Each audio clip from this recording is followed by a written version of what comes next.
Is there anything worse than a title fight getting canceled? It's truly the most terrible pain that an MMA fan can feel. We have had some absolute heartbreaks as a result of championship bouts falling apart, but every once in a great while, a replacement fight comes along that ends up being so awesome that in the end, we actually ended up with something better than we had initially. I think that magical replacement luck has only happened about as many times as we put on this list, so let's run down this very rare victory. I'm Tommy from MMA On Point, and these are 10 canceled title fights that turned out better for fans. Number 10, Israel Adesanya versus Drius du Plessis. Not sure how many fights have ever turned out further from what fans imagined, but the replacement for Izzy versus DDP is definitely up there. There was crazy tension between the middleweight champ Adesanya and du Plessis, going back to comments made by Drius about being a true African champion, and that would lead to a really awkward confrontation after DDP beat Robert Whittaker in a title eliminator. We don't need to go into the whole thing. All you need to know is that tensions were high, and as such, hype was high. Everybody loves a good bit of drama, but du Plessis was forced to bow out of his title shot with an injury, and with the UFC needing to keep that date with Adesanya because the card was in Australia, they decided, well, Sean Strickland just beat unranked Abus Magomedov at the Apex. Let's give him a title shot. I'm just kidding. They gave it to him because he talks a lot. Given the disaster that was Strickland's fight with Alex Pereira, everybody assumed he was going to get dog-walked by the champion, but nope. Strick would win every round but one on his way to being one of the most surprising title holders ever. Fight turned out to be awesome as such, and nobody saw that coming or was complaining. Number 9,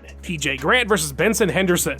You know, I feel bad for TJ Grant. Just for whatever reason, there wasn't much connection to him as a fighter with the fans. He earned his chance at lightweight gold by pretty spectacularly knocking out Gray Maynard in the first round of their title eliminator, but there just wasn't a soul outside Nova Scotia that was particularly excited to see him fight Benson Henderson for the strap, especially when there was a guy like Anthony Pettis floating around. Now that was a guy that had excitement written all over him. Despite a rough intro into the UFC, his last 2 fights he'd scored spectacular knockout of the night kicks. The dude was so clearly a superstar, just ready to be made. And then there was TJ Grant. Even better, UFC 164 was taking place in Pettis' hometown. God, wouldn't it be perfect if he got a title shot and not TJ Grant? I can see why fans had a conspiracy theory about the concussion in training that would pull Grant from the bout, but no, sadly it would more or less end his entire career too. So I don't think TJ was paid off. In fact, because he needed money, he got back to a regular job and just never returned to MMA. But enough sad stuff. Oh my god, Showtime Kickman versus Benson Henderson, let's go. That was actually pretty great though. I was there in person, not to brag. Pettis earned a submission victory and everybody threw their drinks for some reason. It was good times. Number 8, Valentina Shevchenko versus Sajari Eubanks. When MMA was finally legalized in New York, the UFC pulled out all the stops. MSG, Conor headlining 205 was massive. Their next trip to Madison Square Garden, arguably the greatest card in UFC history, 217. That's why you just knew when it got announced that UFC 230 was heading to MSG yet again that we were about to get the biggest and best card of all time. The problem was 229 just happened, so all the biggest and best stuff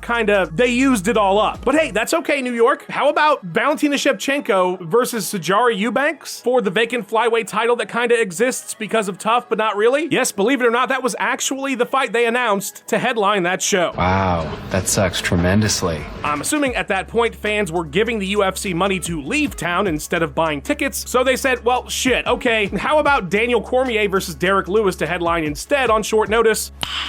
Nice. And Sajari, you're no longer a part of this at all. Next month, Valentina's gonna fight Joanna Popular. Sound good? We fix it? Great. Want to know how much Lewis Cormier saved this cursed show? Eubanks, who fought on the undercard still, missed flyweight. Yeah, so had they gone forward with it, it would have been that only Shevchenko could win the belt. My god. So yeah, getting DC versus Lewis and Shev versus Joanna out of Val versus Sajara, that's a big ol' upgrade in every direction. Number 7, Renan Barão versus Rafael Assunção. Who is to say what would have happened if Rafael Assunção got that bantamweight title shot he very rightly deserved against Renan Barão after beating both TJ Dillashaw and Pedro Munoz, 2 victories that have aged incredibly well. Maybe he would have been the man to beat the brakes off Barão like TJ Dillashaw would shockingly do the night of UFC 173. But as Jason Tatum said when he stole the line from Kanye Kanye West? I guess we'll never know. And we won't, because Asuncao decided he couldn't make the date. He was still recovering from the Munoz bout and didn't think he was up for the task. Enter TJ Dillashaw. Everybody's favorite nothing. Nobody cared about Dillashaw until that night. I mean, truly, it was like, who even is this guy? Meanwhile, Barao looked unbeatable and had been for over 10 years, and so he was a 10-1 favorite. Possibly the greatest upset ever. Incredible moment to watch. Made TJ's whole career. Asuncao would never compete for UFC gold. Kind of a bummer footnote. Number 6, Matt Hughes versus Matt Serra. The UFC was trying everything they could to make Matt Serra's title reign interesting. After everybody's favorite fun-sized loudmouth took the title from George St. Pierre, after earning his shot at gold via the redemption season of Tough, his likability was through the roof. It was a fantastic story, but the confidence that he would remain champion after the horn sounded for his first defense against Matt Hughes was pretty low. You gotta remember, Matt Hughes at the time had only ever lost that one fight for welterweight gold to GSP in the UFC, and the time he lost the belt to BJ Penn, and the time Dennis Hallman beat him in 20 seconds, but other than those times, Hughes looked to be just about the best fighter ever. And so for Serra to have beaten GSP, who dethroned him, it was immediately looked at as a fluke. So what, he was gonna do that twice in a row? Nah, even with a season of Tough as coaches to hype it up, the expectations that that fight would be competitive were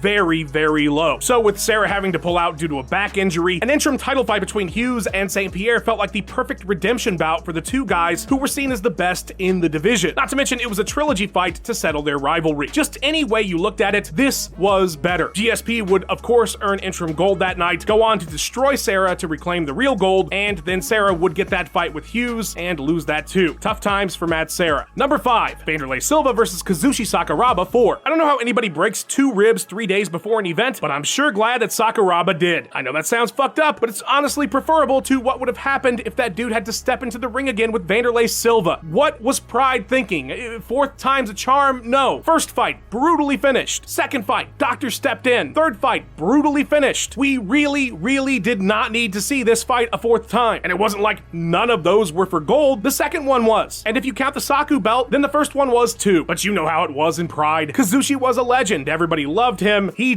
just beat Nino Shimbri a few months back. Let's put him against Vandy for the New Year's Eve card again. Luckily, as I mentioned, Saku would be forced out with that rib injury, and Mark Hunt would randomly step in for an awesome as fuck open weight fight that I highly recommend you go watch right now if you haven't seen it. It's on YouTube in its entirety. Nobody's bothered to take it down, probably because it's fucking awesome. Number 4, Shogun Rua versus Rashad Evans. 6 fights into his UFC career, John Jones looked like he might end up being something pretty special. This wasn't one of those situations like TJ Dillashaw where the guy quietly leveled up without anybody noticing it and then took a world title unexpectedly. When JBJ was set to take on Ryan Bader, it felt like this fight was for the future. Both were, for all intents and purposes, undefeated prospects, and both absolutely felt like they could be champion. John more so than Ryan, if I'm being real about it, and I am. At that moment, current champion Shogun Rua was going to be taking on Rashad Evans. Now, this wasn't a terrible fight by any means, but Evans earned that shot because of his box office more than anything at the moment, and a lack of contenders. Former champion, super popular, just did a huge season of Tough, got 1 million buys fighting Rampage. The bout ended up being meh, but it drove in fans, and so he was next in line for Shogun. But there wasn't really a ton of hype for that fight coming off the lackluster Jackson bout, and there was no real fireworks between these two. The MMA fates would step in though and give us an insane moment. After Jones dominated yet again in his Bader bout, it was revealed in the post-fight interview that Evans was injured and that Jones, if he wanted it, would be competing for gold against Rua. John accepted the short notice fight, and the rest of course is MMA history. It was the birth of the greatest champion the sport has ever had. That does sound like a good deal. Number 3, Luke Rockhold versus Chris Weidman 2. There was just no chance in hell the UFC was going to find a good replacement for this fight, and honestly, they didn't. I mean, we'll get there, but yeah, let's talk about Rockhold Weidman 2. Their first encounter was an all-out war, truly epic, and one that ended in devastating fashion when the defending champion Weidman threw some spinny shit that failed and led to his demise. Chris was the man who dethroned Anderson Silva. It was a huge deal that he dropped the strap, and an immediate rematch was scheduled. Fuck yeah, let's see that incredible fight again. But unfortunately, Weidman suffered a cervical disc herniation. I don't even know what that means, but it sounds horrible, and it happened right before the fight, so UFC UFC 199 was left with no main event. That's when the UFC was like, the next worst thing would be Rockhold versus Michael Bisping 2. Let's do that. Truly, I felt like this was such a throwaway fight when it got announced. It felt like the UFC just needed a headliner of some type, and so let's go with Bisping. It wasn't that he was not somewhere near the top of the division, it was that Luke absolutely worked him over in their first fight, which was only 2 years prior. How much better or worse could they have gotten in that time? Well, my dumb ass will shut up now because Left Hook Larry took the title in one of the all-time great upset moments and was probably more memorable and significant than any rematch Luke and Chris could have produced that night. Props to the count. What an asshole, guys. Number 2, Ronda Rousey versus Miesha Tate 3. When a reporter asked Dana White whether or not Miesha Tate was getting her trilogy fight with Ronda Rousey after defeating Jessica I, here's what Dana had to say. Can we assume now that